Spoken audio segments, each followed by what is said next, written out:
In this video, I'm going to showcase to you how you can use Microsoft Whiteboard as an interactive and collaborative tool where you can use the whiteboard as a blank canvas where you can annotate and share content with the students, but also as a tool where the students can collaborate with you and collaborate with each other during your lessons.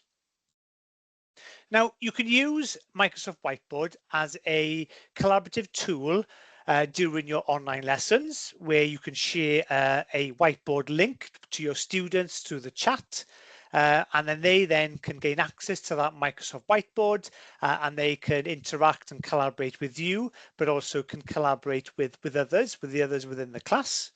Or alternatively, you could share a Microsoft Whiteboard to your students as an asynchronous task where you ask the students to collaborate for a homework task or for a task that they have to complete in their own time. So there's lots of different strategies on how you could use Microsoft Whiteboards. Now, for those of you who are used to Jamboard, that was available through Google Classroom. Microsoft Whiteboard does exactly the same as Jamboard. It gives you a blank canvas where you can share content with the students, where students can collaborate with you and they can collaborate with each other. So it's a great interactive and collaborative tool that you can utilize to make sure that your lessons, your online lessons, aren't too passive and you're just not churning through content during your online lessons. It's a way for students to really get stuck into, to interact and to collaborate with each other. So there's a couple of ways of sharing a Microsoft Whiteboard to your students during your online lessons. Firstly, you could potentially look at integrating a Microsoft Whiteboard directly into your call. Now, to do this, what you would need to do is to click on the share button on the top right-hand side of the page. Now, this is where you would share your screens to share any content during your lessons. But halfway down the sharing tray, you have an option where it says Microsoft Whiteboard.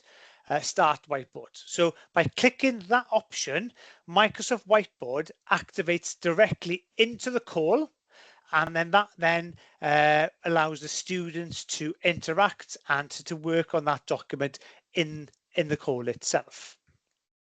The alternative option is to open the Microsoft Whiteboard app on your device and then sharing that whiteboard that you've opened and you've created for the lesson to the students by sharing the link to them either in the chat or within the general channel or within your Microsoft team.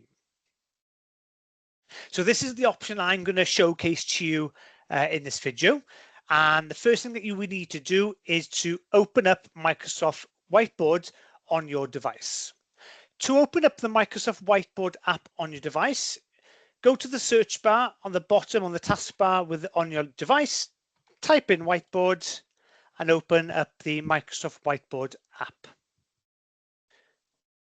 If it's the first time that you've opened the Whiteboard app, it may prompt you to log in using your hub credentials. And if you've used it previously, obviously all your previous whiteboards will appear on the app itself. The first thing that I tend to do when I open up a new app is to pin it to the taskbar. That means then I don't need to go searching for that app then. So that then by pinning the app itself onto the taskbar, then it's easier to find the app itself.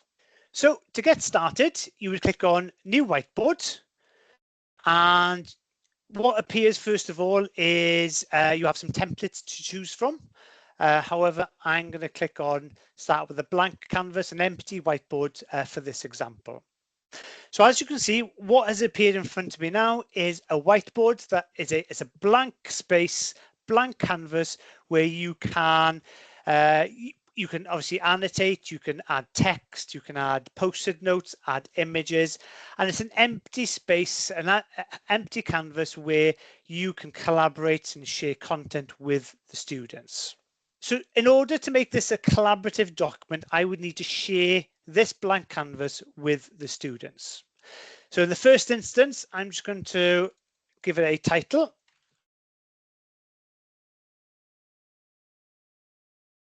Press the tick. And then I'm going to share this document, share this whiteboard with the students. Now, after clicking the share button, what I would suggest is for you to click the cog and to choose the option People in Hub. Once you've done that, click Apply, and then you would copy the link of this whiteboard and share it with your students. One potential way of sharing the link to the whiteboard to your students is to copy the link directly into the chat. Now, by sharing the link to the whiteboard to the app, that associates itself with the actual meeting, the call itself. So any notes that's completed within this Microsoft Whiteboard that relates to the lesson is associated within the chat area. What the students would do then is that they would go to the chat, click onto the link, and then they will be redirected to the whiteboard. They too will need to log in using their Hub credentials, but after logging in, then they will have access to the Microsoft Whiteboard. Excellent. So after sharing the Microsoft Whiteboard, and the students then gain access to the whiteboard, next to the timer up on the top, you will have avatars or initials of all the students that have access to the whiteboard. So after sharing the link with the students and after they've gained access to the collaborative whiteboard, you then have free rein to utilize the tools and the features available through Whiteboard during your lessons. So I'm just going to run through some of the features that are available. Starting up on the top, you have got a timer. So you could, if you are setting a task for the students to complete, you can set a timer for the students and then that will appear on the whiteboard itself. If I click on the settings cog, I can change the background. So I can change the color of the background if I choose to, but I can also change what the grid looks like. And then moving to the bottom of the whiteboard. So the first one is the select. So if you want to select an icon or an object on the screen, you can select, you can hover over, you can click on images, hover over text and move them around. The next option, you've got your pan, your hand. Now this then allows you to move around the page. And then moving on to the next option is the inking option. Now this is where the stylus pens and the graphics pad can be utilized during your online lessons. So like I explained, this blank canvas, this empty whiteboard can be used as a whiteboard that you would use in your classroom. So using the graphics pen, I can start writing on the screen. I can change the color of that pen. I can change the thickness of the pen, and I can obviously can change the transparency of the pen. Obviously, you've got other options. You've also got the highlighter option. So again, if you're using the graphics pad and the graphics pen, you can highlight over text. Now this is a useful tool if you've got any images or text or documents that you want to go through with the students, maybe do some peer assessments. You could have a document on the screen where you could utilize and use the highlighter then to highlight key information, key paragraphs from the actual document. You've also got the laser pointer. So this then appears on the whiteboard for a little while, then it disappears. So it's just a feature to consider. And then you've also got the rubber where you can just rub the text or your annotations out. The next option is you have the post-it notes.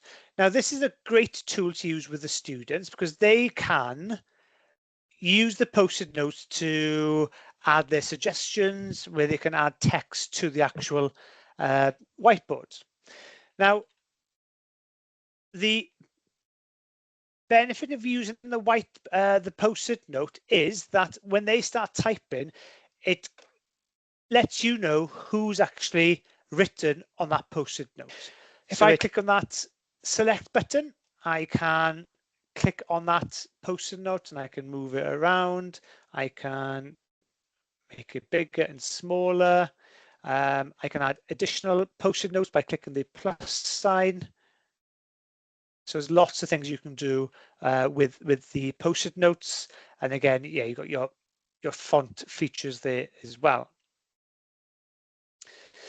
The next option is you got your emojis, maybe a little bit gimmicky, however, they can be utilized effectively.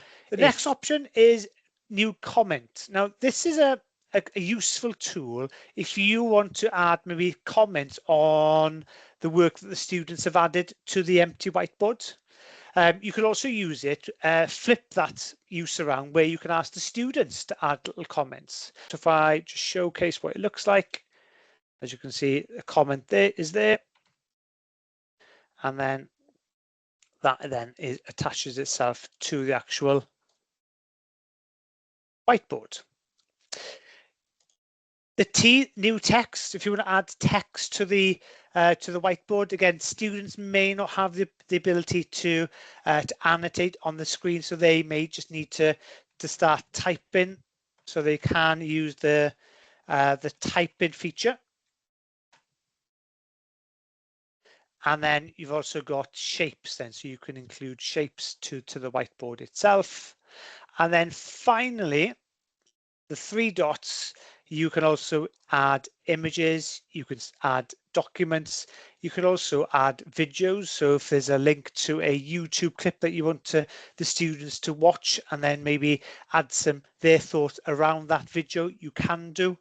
And you can also add links to specific websites. So what's great about this tool is it saves automatically. So at the end of your lesson, if you haven't finished this utilizing and using the whiteboard, if I go press on the home button, I can still go back to my previous whiteboard and work on it during a different lesson. So if I just go quickly run through that pan again. So again, if I wheel out, use the wheel on the actual mouse, I can scroll in and scroll out. And again, this, like I mentioned, you can just move the whiteboard around. So if you're looking for an empty space to do some work, then you can move this around. However, a whiteboard can also be shared to your students as an asynchronous task.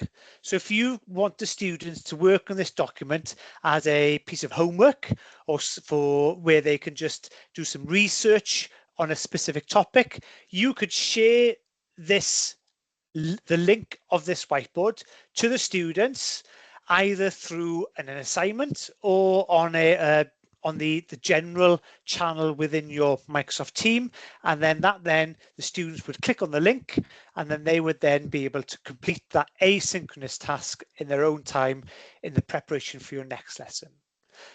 So that was a quick whistle-stop tour on how you could utilize and use Whiteboard as an interactive and collaborative tool during your collaborative courses. If you've got any questions or queries on how to use it, or you want some additional support, please don't hesitate to get in touch with me and we'll run through a few different scenarios individually or with the class.